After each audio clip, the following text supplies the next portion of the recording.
Olá pessoal, tudo certo? Bora para mais um vídeo focado em legislação para a prova de bombinhas.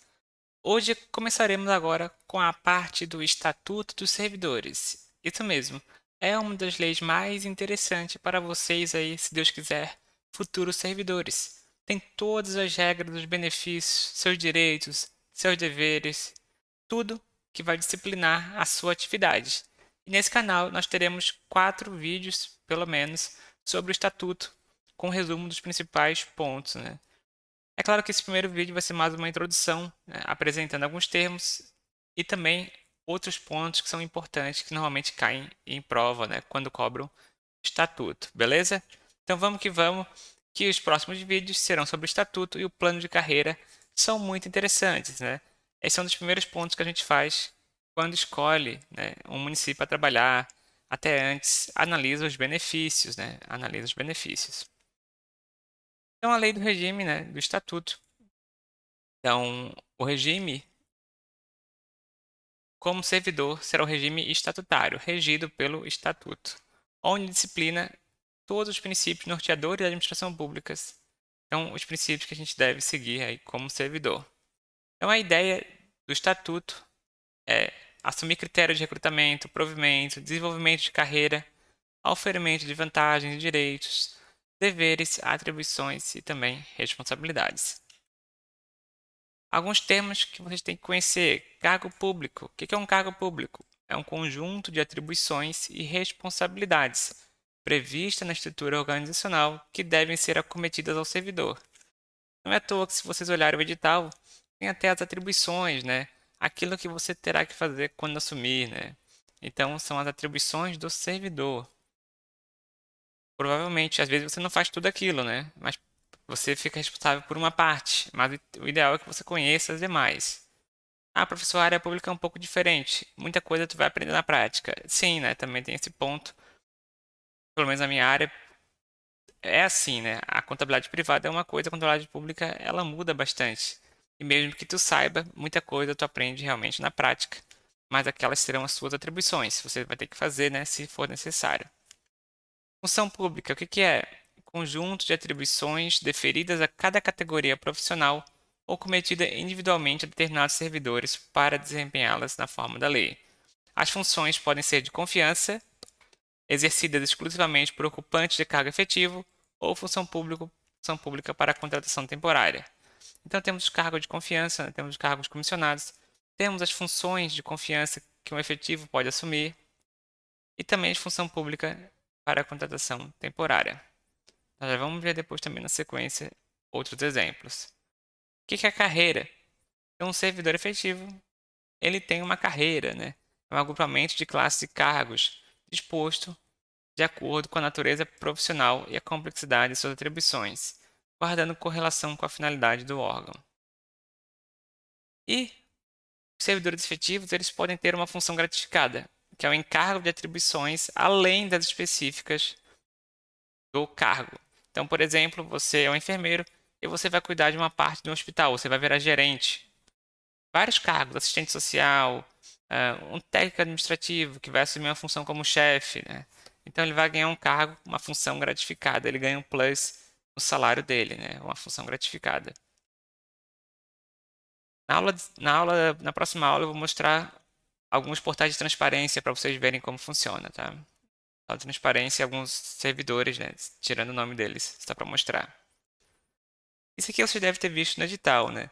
Os requisitos para investidura em cargo ou função pública: nacionalidade brasileira ou estrangeira equiparada na forma da lei, o gozo dos direitos políticos, quitação com as obrigações militares e eleitorais. Então, quando você vai assumir, o RH vai pedir o quê? A certidão de que você não tem pendência com o TCE, né? O TSE, desculpa, né?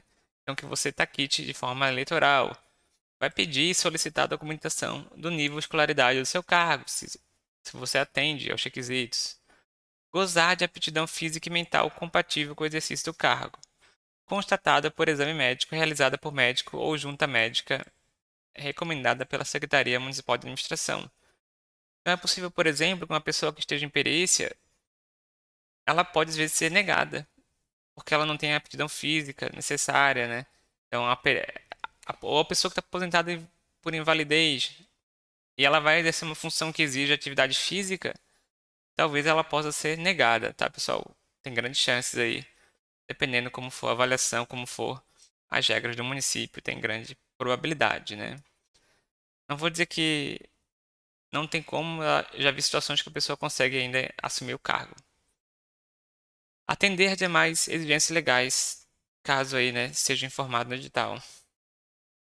Por exemplo, anos de experiências, que não é o caso, né? Mas poderia ter. São formas de provimento. Então, para você virar o servidor público, pode ser por nomeação, readaptação, reversão e reintegração. Vamos estudar cada um deles, tá, pessoal? A primeira forma de provimento, então, em cargo público, é a nomeação. E ela será feita aí pelo Poder Executivo Municipal. E nós temos dois tipos. Aqui vocês serão, né, caráter efetivo, vocês vão passar no concurso, vão ficar bem colocados e vão ser chamados aí como servidores efetivos. Quando se tratar de cargo isolado, de aproveitamento ou de carreira, ou os cargos em comissão, são de livre nomeação e exoneração no chefe do Poder Executivo, né? Que são os cargos comissionados, são indicados aí por políticos, são indicados, tem prefeituras que fazem processo seletivo, né, até para cargo comissionado, mas são cargos que podem ser exonerados quando o Poder Executivo quiser, né? Então, não são cargos aí com estabilidade. Com estabilidade. Se você é um comissionado, vamos focar, bora estudar para virar servidor efetivo, né? Na prefeitura que eu trabalho, teve um servidor aí comissionado que estudou bastante e virou efetivo agora, né? Bem legal, bem interessante. Então estude, foco que você vai conseguir chegar no seu objetivo. O servidor ocupante de cargo em comissão ou de natureza especial poderá ser nomeado, e ele foi para outra prefeitura, né? Não é nem na mesma prefeitura, mas em outra, né? Que é legal. Servidor ocupante de cargo em comissão ou de natureza especial poderá ser nomeado para ter exercício interinamente em outro cargo de confiança sem prejuízo das atribuições do que ocupa atualmente.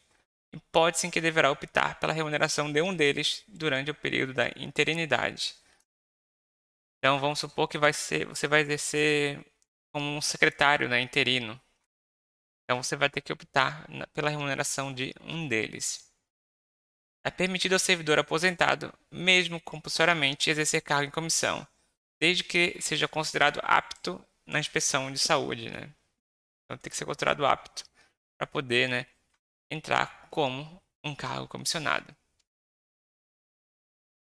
A nomeação para cargo de carreira ou cargo isolado de provimento efetivo depende de prévia habilitação em concurso público, de provas ou prova de título. Isso aqui é o padrão aí de basicamente todos os concursos, né? Seguido de avaliação psicotécnica ser feito ali pela própria prefeitura, obedecida a ordem de classificação e o prazo de sua validade. Então, sempre, né, de acordo com as regras do concurso público conforme definido no Estatuto. E os demais requisitos para ingresso e desenvolvimento do servidor, mediante promoção, serão estabelecidos pela lei que fixar as diretrizes do sistema de carreira. Vamos ver depois a próxima lei, né, que é o plano de carreira. Pode deixar. Lembrando que o concurso público, esse aqui é o comum para todos, tem validade aí de até 2 anos e normalmente é prorrogado por mais 2. E nós temos a posse. O que é a posse? É o ato que termina, que finaliza a investidura no cargo público. Então a posse é o momento que finaliza. Agora sim você é servidor. E quem que dá posse? O chefe do Poder Legislativo, os servidores da Câmara Municipal e o chefe do Poder Executivo, os demais servidores. Como vai funcionar? Você vai ser chamado, né? Você passou em primeiro, vamos supor, ou passou em terceiro, e o RH vai ligar para você. Ó, você foi chamado, você vai querer assumir? Você tem que comparecer à prefeitura, vamos supor, nos próximos 30 dias. E, e nesse prazo, primeiro você vai ter o prazo para se apresentar, aí você se apresenta, pede a documentação, e aí você tem até o final do prazo para entregar aí toda a documentação. Nesse caso aqui, eles marcam também na junta médica ali do município. Então você vai entregar as declarações, declaração de renda, tudo. Depois que você entregar toda a documentação, será marcada a sua posse na qual vai finalizar, né? Vai completar a investidura, vai terminar com o processo e você será servidor do município. É bem tranquilo, tá? Bom, e na posse, né, o nomeado deverá declarar estar ciente das atribuições, dos deveres, da responsabilidade e dos direitos inerentes ao cargo ocupado, que não poderão ser alterados unilateralmente por qualquer uma das partes, ressalvados aí por lei, né? A posse ocorrerá no prazo máximo de 15 dias contados da data da publicação de provimento.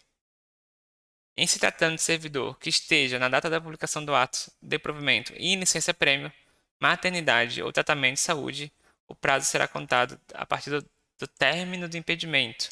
Então, é possível, por exemplo, que você foi aprovado no concurso e você estava de licença maternidade. Então, você, né, terá o tempo para tomar posse após o término do impedimento, conforme a lei orgânica. Desculpa, conforme o estatuto, né? Conforme o estatuto. E lembrando que no ato da posse, isso aqui normalmente, né, tá na lei, normalmente o RH pede antes. O servidor tem que apresentar uma declaração de bens e valores que constitui seu patrimônio privado e declaração quanto ao exercício de outro ou não cargo, né? São aquelas duas regras que a gente já viu na lei orgânica. Primeiro, tu não pode acumular função pública com aquelas exceções, né? Então, a declaração é uma declaração que o RH vai encaminhar para você, né? Você pode até perguntar, eles têm modelos. Você vai preencher que você não tem nenhuma outra função pública, ou se tem, atende àquela exigência da lei orgânica, né? Dois cargos de educação com horário compatíveis, né? Um cargo de saúde, cargo de saúde técnico. Então, lembrando, conforme a lei orgânica, conforme a Constituição Federal. E normalmente eles já encaminham a declaração de bens que você vai preencher. Por que isso, professor? Imagina que o José é fiscal e ele entrou com um patrimônio de 100 mil. E daqui a 4 anos ele cai em algum esquema. Vamos supor, né? Ou a Câmara Municipal quer fiscalizar ele. Isso é bem raro acontecer, mas pode acontecer. E aí vão pedir o novo patrimônio dele e olham que o patrimônio dele é 5 milhões. E, né, pode solicitar o Ministério Público, pode solicitar os comprovantes de rendimento dele, imposto de renda dos últimos 4 anos, para analisar como que ele tem aquele dinheiro todo, né? Então, você encaminhar a declaração de bens é uma regra, né, universal basicamente de toda a prefeitura, de todo órgão público. E isso é para análise, né, do crescimento do patrimônio. Não quer dizer que o pessoal da prefeitura vai ficar olhando meu patrimônio? Não, tá, pessoal? Isso acontece em casos aí, né? Normalmente que envolve algum esquema de corrupção. Servidor normal, né? Eu nunca vi ninguém pedir, né? E analisar isso no futuro. Ah, será que ele enriqueceu ilicitamente, né? Normalmente são os casos aí de corrupção, denúncias, né? Nessas situações. Quem faz coisa certa nem precisa se preocupar, né, com essas coisas. A posse em cargo público dependerá da inspeção médica, então, né? Vai ter uma junta médica que vai analisar. O RH vai encaminhar para você, beleza? É isso aí, já vamos começar a pensar nisso, que vocês estão focados e vão ser aprovados. Vamos que vamos. Só poderá ser empossado aquele que for julgado apto física e mentalmente. Então é isso mesmo, né? Se a pessoa não tiver condições, a junta médica pode reprovar. Acontece, eu já vi isso em várias situações, tá? Em várias situações. Uma pessoa com um problema muito grave, ela realmente não tem a condição, né? Realmente não tem a condição de assumir. Infelizmente, às vezes acontece. Exercício é o efetivo. Agora vamos dando continuidade, né? O que é o exercício do teu cargo? Então, depois de tomar posse, você entra em exercício. Então, o exercício é o efetivo desempenho daquilo que você entrou para fazer, né? Se você é enfermeiro, você vai atuar conforme as suas atribuições. Então, você foi lotado lá no posto tal. Você vai fazer as suas atividades, conforme a enfermeira, né? Conforme for especificado. E é de 7 dias, anotem aí, ó. Isso aqui muda muito de prefeitura para prefeitura, né? Tem prefeitura que é 15, prefeitura que é 30, por isso que eles podem cobrar. Em Bombinhas, você tem 7 dias para tomar e entrar, né? E começar a praticar a sua atividade. 7 dias para entrar em exercício. Então, também teve um evento de posse, sexta-feira. Você vai ter 7 dias contados dessa data para começar a trabalhar. Às vezes acontece, né? Tem um funcionário que chega, já aconteceu ali no outro município que eu trabalhava. Ele passou no concurso, tomou a posse, ele tinha passado em outro e ele nem avisou, só foi embora. Então tiveram que exonerar ele, né? Conforme o estatuto, não tomou posse, não entrou em efetivo exercício, né? Depois da posse. E depois não tem jeito de querer, né, voltar. O servidor será exonerado do cargo ou será tornado sem efeito o ato de sua designação para a função de confiança, caso não entre em exercício também, né? Então, mesma situação, né? Se você for designado para uma função ou cargo em comissão, não entrar, vai ser também exonerado.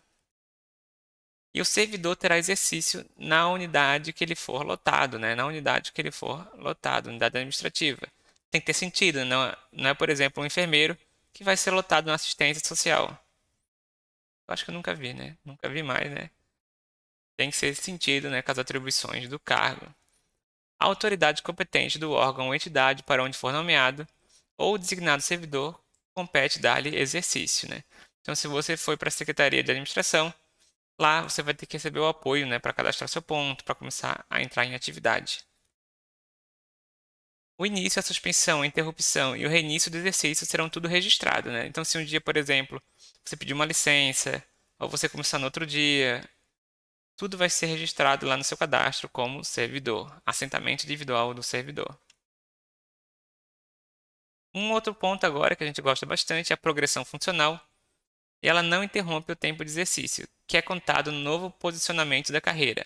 Então, a partir do momento que você sobe, né, na sua carreira, por exemplo, pós-graduação, isso não vai iniciar, né, o seu tempo de serviço, continua contando, né, continua contando, não interrompe o tempo de exercício.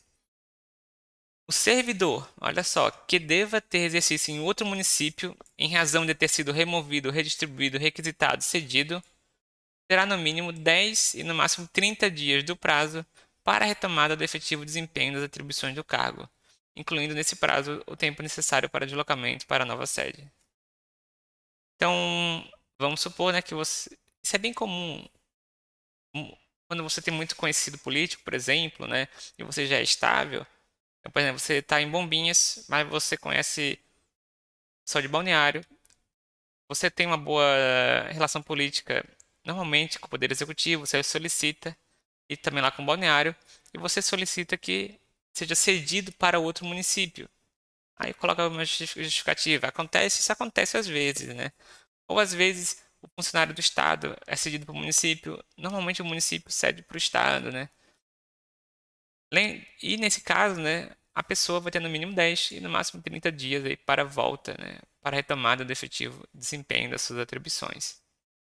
De 10 a 30 dias, né? Quando você for cedido, requisitado, redistribuído ou removido. O servidor cumprirá a jornada de trabalho fixada, né, em razão das suas atribuições, conforme o cargo. Então, se o edital está 30 horas, é 30 horas. Respeitada a duração de no máximo 40 horas de trabalho semanal. E, não, ó, e observado o limite mínimo e máximo de 6 e 8 horas diárias, respectivamente. Então, no mínimo 6 e no máximo 8. Tem que respeitar esses horários. Um outro ponto interessante que os cargos em confiança, ó, o ocupante de cargo em comissão ou confiança submete-se ao regime integral. Olha isso, regime integral de dedicação ao serviço, podendo ser convocado sempre que houver interesse da administração, sem direito a qualquer adicional ou vantagem. Então, se você é um cargo em comissão, você pode ser chamado em qualquer horário, né? Não interessa se for a necessidade da administração. E a jornada dos servidores será fixada em função dos seguintes fatores: permanência, para que haja continuidade necessária do serviço; generalidade, para que o serviço esteja à disposição de todos; e eficiência, PGE, né? Não é Procuradoria-Geral do Estado, então é PGE, permanência, generalidade e eficiência. Então a jornada dos servidores é marcada pelo PGE, pela permanência, para que o serviço tenha uma continuidade; generalidade, para que todos sejam atendidos; e eficiência, né? Então essa é a ideia que o Estatuto traz sobre a jornada de trabalho. E um outro ponto que o servidor efetivo, que já é estável, né? O servidor com mais de 3 anos, então que já vai determinado estágio probatório, basicamente, poderá ser autorizada a redução de carga horária. Então, se você é 40, você pode pedir para trabalhar 20. Se você é 30, pode pedir para trabalhar 20 ou 10. Porém, você vai ter uma redução proporcional, tá, da remuneração, desde que o servidor comprove a existência de relevante interesse pessoal. Então, por exemplo, no caso de uns pais que têm um filho com problema, né, que exija, por exemplo, que vá em psicólogo em vários horários, ele pode solicitar, né, e demonstrar no pedido administrativo o motivo. Então, nesse caso, o secretário de administração ele pode aí, né, diminuir a redução da carga horária. Ele pode fazer a diminuição da sua carga horária, mas vai reduzir proporcionalmente a sua remuneração, né? E falando já agora no estágio probatório, então mais de 3 anos, vamos lá, né? Vamos comentar as regras, que isso normalmente é cobrado, porque as regras mudam de um município para outro, então eles gostam de cobrar coisas diferentes.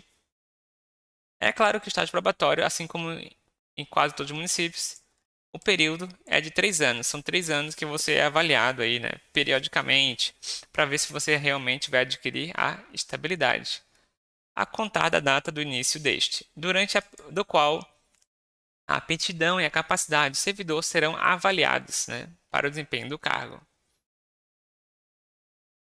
E é interessante que Bombinhas é bastante critérios, né? Tem um município que é 5 critérios, 4 critérios. Vou fazer o vídeo de Floripa, que são 4. Bombinhas, os critérios para avaliação é disciplina. O que é disciplina? Respeito à instituição, às pessoas e cumprimento de normas. Proatividade. Capacidade de ação diante de eventual ausência de normas e orientação. Facilidade na resolução de problemas. Responsabilidade. Responsabilidade pelas tarefas que estão atribuídas a você, né? Execução adequada. Autodesenvolvimento. Interesse em se desenvolver e progredir profissionalmente, buscando meios adequados para adquirir novos conhecimentos, buscar se especializar, melhorar sempre o seu serviço. Eficiência. Realizar as tarefas com qualidade, de forma correta, com menor custo. Pontualidade. Comparecimento e permanência no local de trabalho, no horário pré-determinado de forma pontual, não chegar atrasada, né? Assiduidade. Cumprimento de compromissos e desempenho confiável e consistente. Então, você ser assíduo. Competência. Tem que ter conhecimento, tem que ter habilidade técnica na sua atribuição. Zelo com o material. Cuidar com o que é público, né? Não é porque é público que tu pode estragar, que tu pode usar mais, né? Então, zelo. E urbanidade. Capacidade de propor e desenvolver trabalho em equipe, mantendo uma postura profissional, participativa e colaborativa. Então, pessoal, 10 critérios.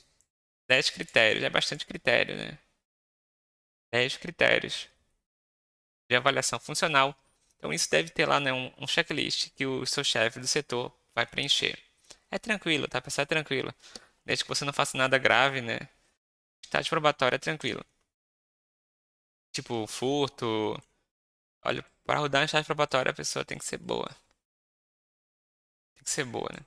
Mas acontece, né? Acontece. Lembro de um caso de um servidor que sempre chegava 2 horas depois do trabalho, né? Normal. Não existe isso, né, pessoal? Não existe. Então, aquele ali tomou um PAD, né? E um negativo aí na avaliação funcional dele. Bom, e no estágio probatório, a comissão de avaliação, vai ter uma comissão de avaliação que ela é formada, olha só, por 5 servidores estáveis. Então tem prefeitura que é 5 servidores e é 3 estáveis. Não, Bombinhas, a comissão de avaliação funcional é de caráter permanente para sempre. Ela é composta por 5 servidores efetivos estáveis, com habilitação de nível médio ou superior, nomeados pelo poder do chefe executivo, pelo prefeito, para avaliar o servidor a qualquer tempo durante e após o estágio probatório. As avaliações durante esse período de estágio probatório, elas serão semestrais, anotem aí, semestrais, e as do servidor estável anualmente, né? Tecnicamente, o servidor que já é estável deve passar também por uma avaliação sobre como ele está desempenhando seu papel em todo o ano. E as avaliações são feitas pelo seu superior hierárquico. Isso mesmo. Então, por exemplo, você é técnico administrativo e trabalha na Secretaria do Meio Ambiente ou na Secretaria de Turismo. seu chefe, o secretário, ou se tiver um diretor do setor, vai ser responsável pela sua avaliação, tá? Que vai ser assinada e carimbada, e depois o servidor vai ter que dar ciência, né? Ele vai ter que receber e poder analisar. Ele pode se defender depois, caso ele considere aquilo injusto, é direito do servidor. Então lembre, a comissão de avaliação, 5 servidores, todos efetivos estáveis. E a avaliação é feita a cada 2 semestres, no estágio probatório e uma vez servidor efetivo estável. E o que a comissão ela deve analisar, né? Então, primeiro, vai ter um formulário que vai ser criado com a identificação e lotação dele, conceito de desempenho analisando ótimo, bom, regular, insuficiente, o fundamento do porquê que isso aconteceu, o resultado final e a identificação e assinatura dos membros, né? Então tem até como será o formulário: identificação, padronização, conceituação do desempenho, fundamentação, resultado final e assinatura, né? Muito interessante e bem específico, né? O estatuto aqui de Bombinhas. Então, pessoal, primeiro vídeo finalizado. Vamos que vamos, bora estudar. Acompanhe que essa semana sairá mais vídeos. Qualquer dúvida, fico à disposição. Foco nos estudos, foco no conhecimento específico, português, vamos que vamos. E até a próxima. Não se esqueça de deixar o seu like aí, brigadão. Contribui muito para o crescimento e para que eu faça mais vídeos. Brigadão e abraços.